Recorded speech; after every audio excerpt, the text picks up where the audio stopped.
The new look of Squish Squash Natural Lemon Juice.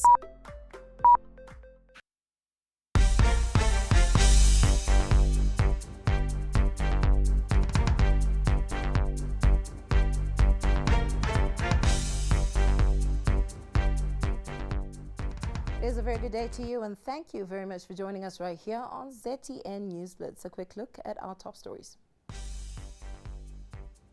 Victoria Falls achieves COVID-19 herd immunity.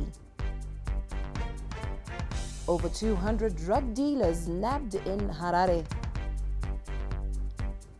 Gweru shooting victim has bullet lodged in head. And in sport, Zim Chevrons turn attention to Test series. And now for the news in greater detail. Zimbabwe's premier resort city of Victoria Falls has achieved herd immunity after 77% of residents received their second jabs. Mass vaccination of ordinary residents in the city started last month when President Emerson Mnangagwa received his first jab in the resort city. To date, a total of 336,600 people have been vaccinated against COVID-19 countrywide. Matabeleland North Provincial Medical Director Dr. Munekai Padingani speaks on the implications of the city achieving herd immunity.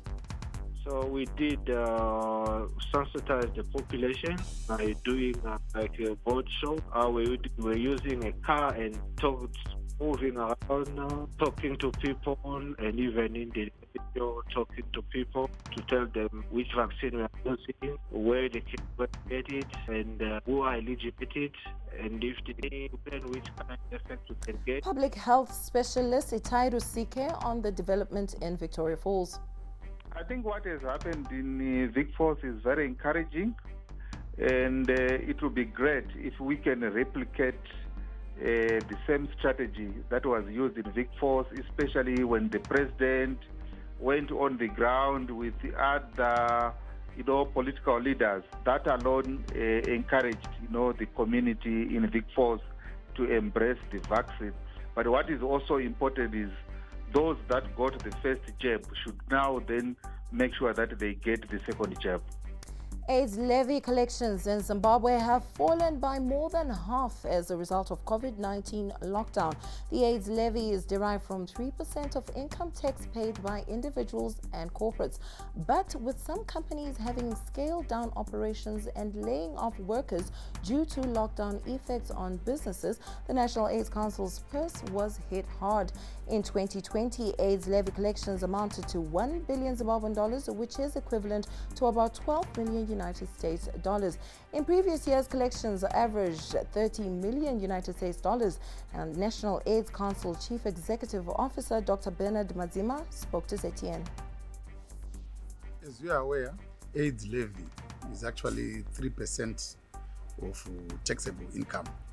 So it means every person who works in Zimbabwe, their tax, 3% of it goes to the National AIDS Trust Fund. So as the lockdown started, a lot of people lost their employment, and this definitely had an impact on the AIDS levy. But it was not only the collection of the AIDS levy, it was also as part of our funding as National AIDS Council also comes from partners. We know that this pandemic affected the whole world, and our regular or traditional partners, their countries were also affected, and this affected their funding. More than 200 suspected drug dealers have been arrested in Zimbabwe since police launched a crackdown on drug peddlers and syndicates.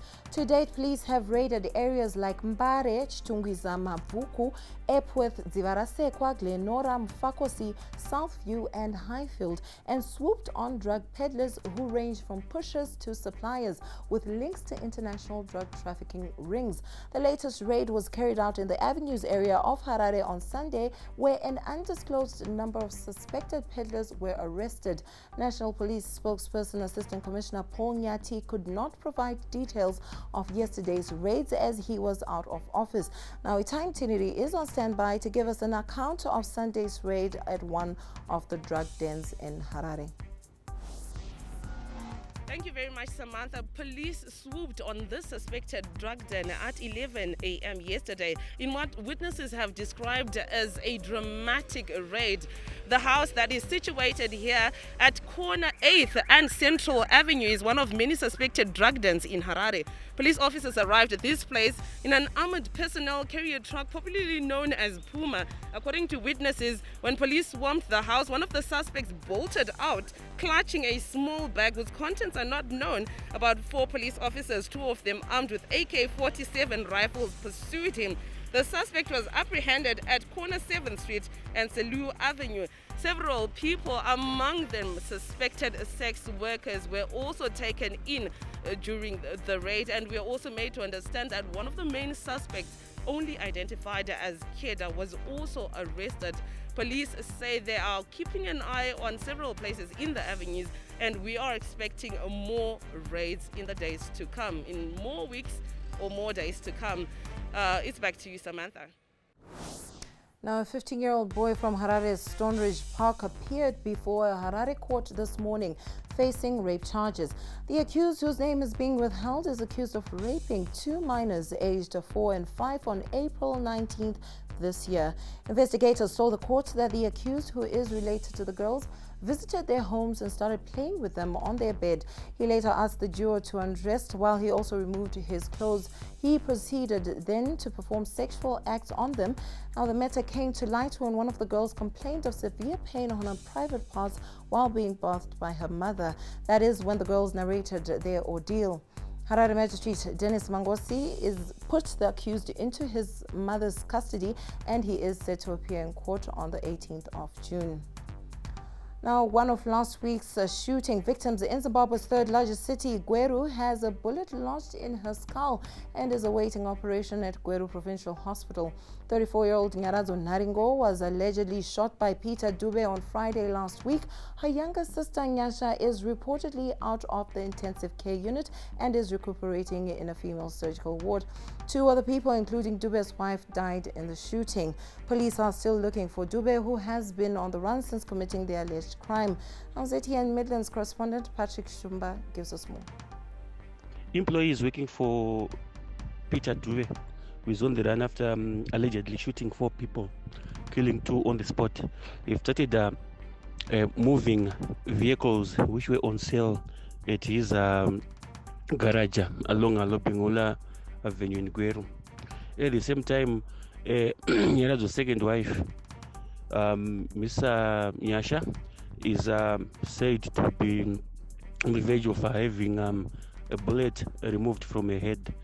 This is after the doctors at Gweru Provincial Hospital managed to have a CT scan and have managed to locate or see where the bullet is.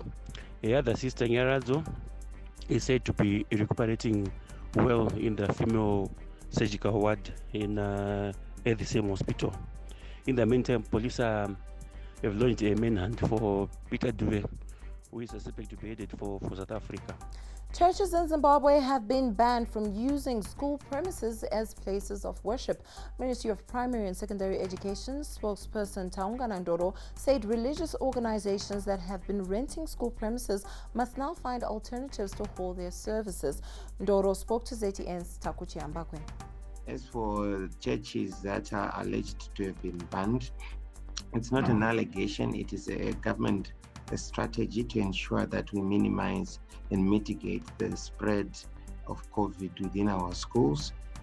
Schools, as you are aware, seem to have been hotspots for certain cases of COVID.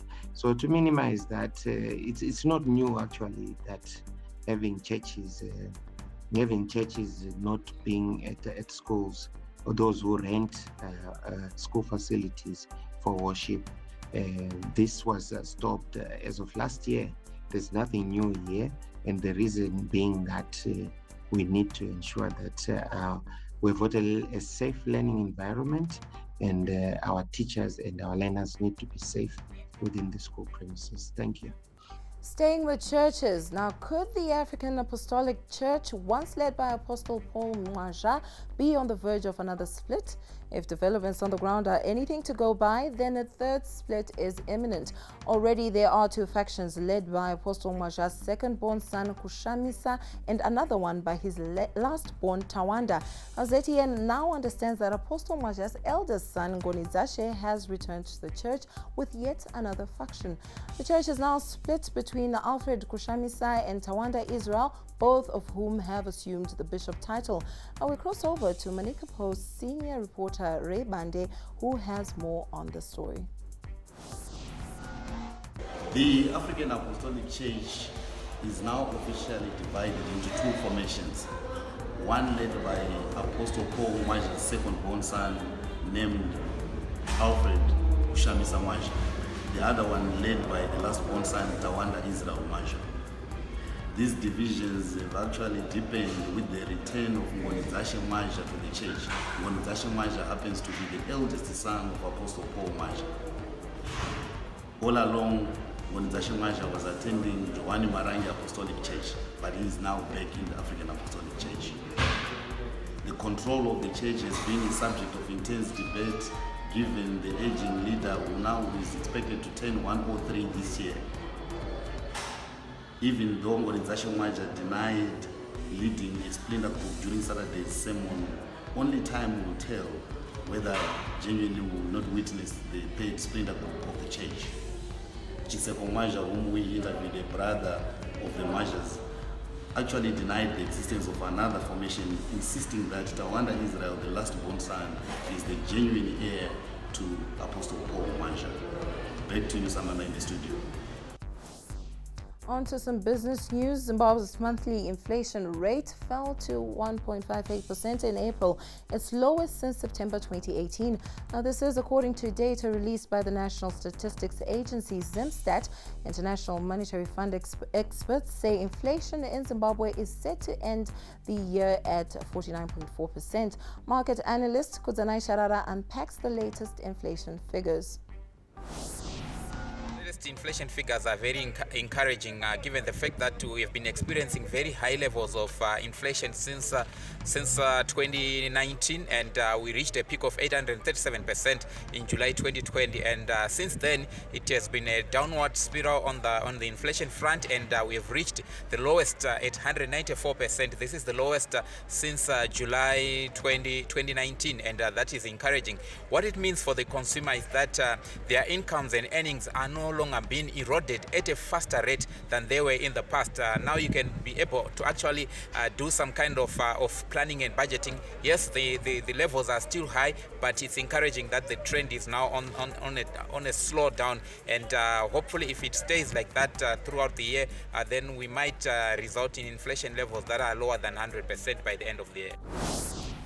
35 illegal tobacco buyers have been exposed by the Tobacco Industry and Marketing Board after prejudicing both farmers and authorities of millions of dollars. Since tobacco auction floors opened on the 7th of April, the people were duped unsuspecting farmers and buying the golden leaf at below market rates. TIMB spokesperson Kalesani Moyo spoke to ZTN correspondent Norton Sasa.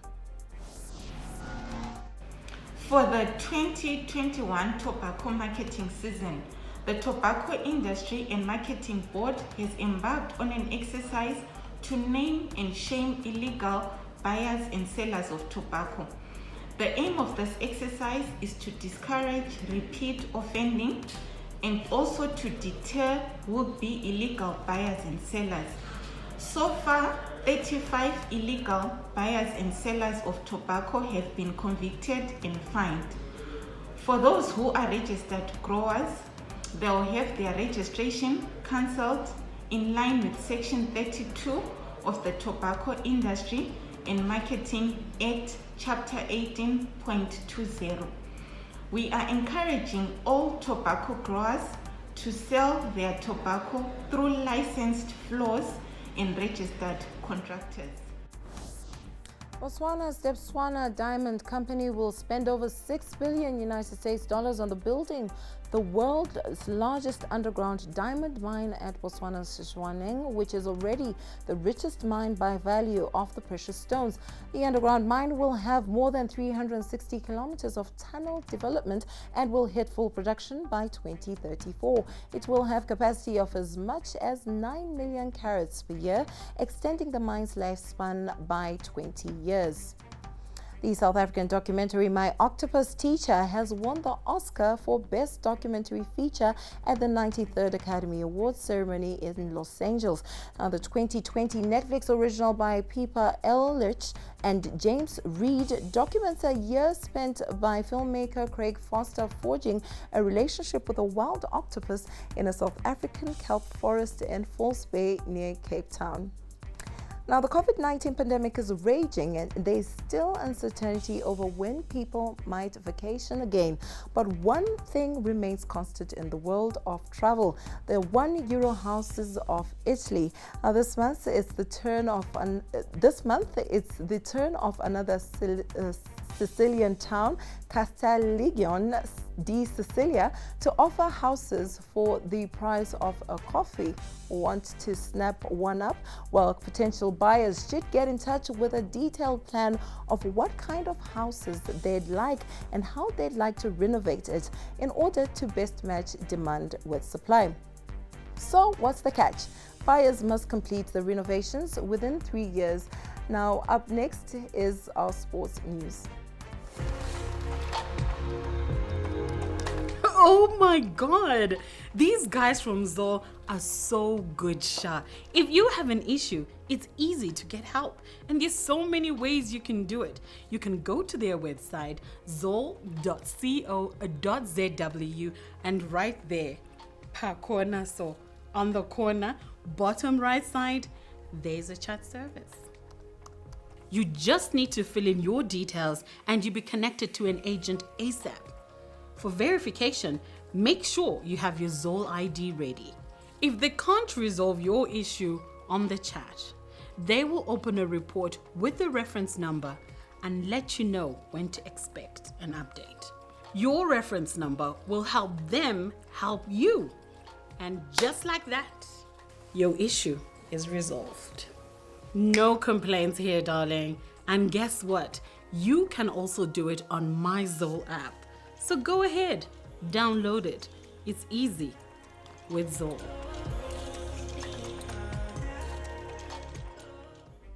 Moving on to the world of sport, Zimbabwe captain Sean Williams believes the Chevrons have taken huge steps forward despite a 2-1 T20 series loss to Pakistan. Going into the third match on Sunday, the series was level at 1-1 and Pakistan had to dig deep against what is a young Zimbabwean side. Attention now turns to the test series set to start on Thursday at Harare Sports Club. Now, the positives are that Captain Williams and the experienced Brendan Taylor are expected to be fully fit for the challenge. Taylor missed the first T20I while Williams missed the second one. In the Zimbabwe Pro 50 Championship, Tuskers have put themselves in a good position to win the title after victory over Rhinos on Saturday. Tuskers, who won by 2 wickets to top the group with 30 points, will now be waiting for either Rocks or Rhinos to join them in the final. Today, Rhinos were taking on Mountaineers while Rock faced Eagles. In football, Barcelona have received a lifeline in the race of the La Liga title after Atletico Madrid's 2-1 loss to Atletico Bilbao. Barcelona now simply need to win all their last matches to win La Liga. Atletico are still top with 73 points. Real Madrid are second with 71 points, while Barca are third with 71 points with a game in hand. It has been a bittersweet period for the Zimbabwe tennis brothers Courtney and Benjamin Locke. While Benjamin won his first title of the year recently, Courtney has been battling to get back to full fitness. Courtney speaks to ZTN about his relationship with Benjamin. You know, Benj is my best friend. You know, I'm his best friend. We chat to each other every single day. So I think it's been difficult on him. You know, us not traveling together, him being by himself, him playing with different partners. So I think that's been tough on him. with me, obviously, it's been tough not being able to do what I love and what I'm called to do. Now, don't forget to connect with us on our social media platforms. Our Twitter is at ZTN News, our Facebook, Zim Papers TV Network, our Instagram at ZTN. Remember to also like and subscribe our YouTube channel, ZTN, and you can also visit our website, ztn.co.zw, for more updates. Good day.